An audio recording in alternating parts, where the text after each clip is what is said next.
All right, guys, so I'm back, and it's been an interesting experience here lately since the first segment. First things first, I'm holding the camera because the sun is coming in through my windshield so much that it is overheating this phone and causing it to not, um, uh, it doesn't want to do anything. So I'm having to hold it and let it cool down. Unfortunately, the other problem that I had is once it got going, I filmed a bit with the ash, and well, when I was finished filming that, I realized the little microphone thing was blinking, and so I went back and reviewed that, and yeah, it has video but no audio. So I'm doing it again, and unfortunately, I did already ash my cigar. But I'll tell you, the ash holds on really, really well on the Micallef color blend. I probably could have gone further with it, but again, with it being a short filler or mixed filler, there was no way I wanted to do that in the car. That was a recipe for disaster. So I did go ahead and ash relatively early. Burn line on it's a little wonky. I think some of that has to do with the window. Some of that has to do with, just in general. It's not the end of the world. I don't judge burn line with these cigars in the car. Flavor note wise, we're kind of at I'd say probably getting close to the end of the first third.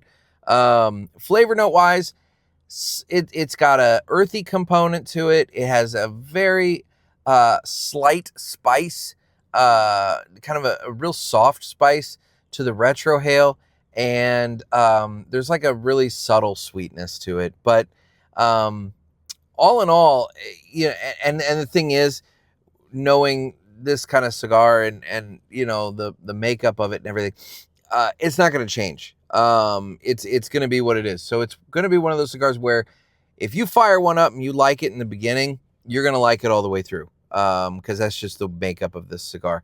If you're not going to get those complex flavor changes at the various thirds. But so it's not complex in that regard, but you trade that out for the price point, because for $450 or $550 for this cigar, yeah, I'll take a flavor that I enjoy the whole way through versus one that changes at various points all day long for that price point. So it's a good deal.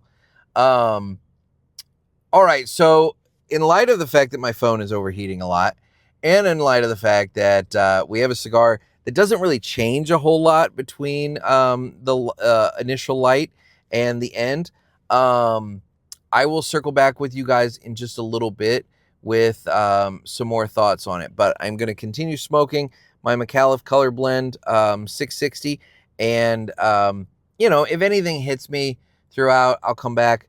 But yeah, we'll circle up in a little bit and give some reviews on this thing.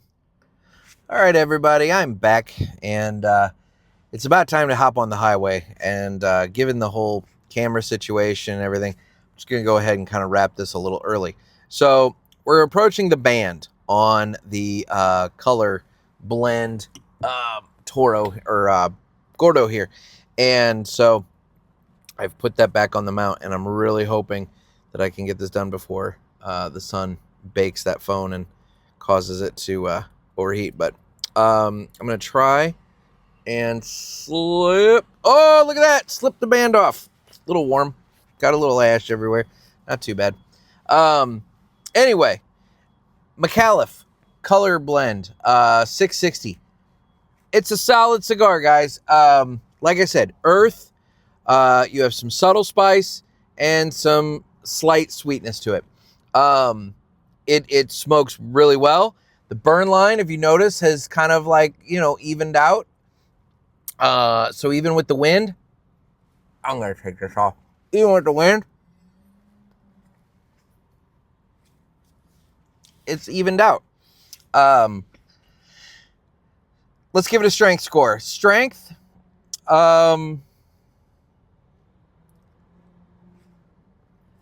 it's not the strongest thing I've ever smoked, but it's not weak either. I'm gonna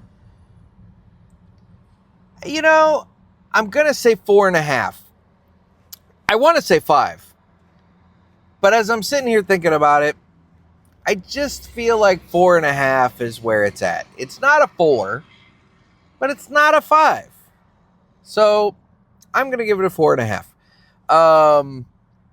Score. This is a cigar that price matters. It matters a lot. Because again, if you're, if your scoring requires you to, there's all these complexities and flavor changes and this and that and whatever. Look, it's a fairly simple cigar in that it's the same flavor note all the way through. Construction on it is awesome, especially given the filler situation. Construction on it's awesome. Flavor on it is really good. It's just the same all the way through. So,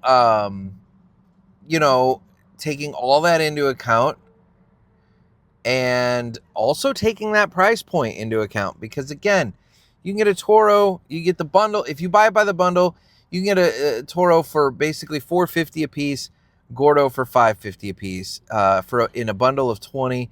That's ridiculously cheap these days. It's easily the best cigar at that price point out there that I've found. So taking all that into account, I'm going to give it a 90. I'm going to give it a solid 90. It's a solid 90. It's worth it, man. Like, if you guys are looking for a cigar to put in the humidor, to cut that dollar cost average down, to have around for your everyday smoking enjoyment, something to kind of just, flesh out the humidor and put a few more things in there, the Micallef Color Blend is definitely one to try. I highly recommend it.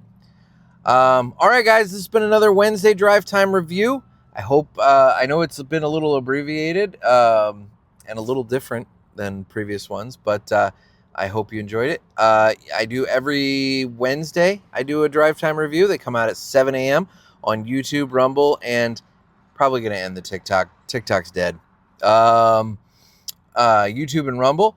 And don't forget to check out the Cigar Pulpit podcast every Tuesday and Friday, wherever you find your podcasts. I'm Nick. Everybody stay safe and stay smoky.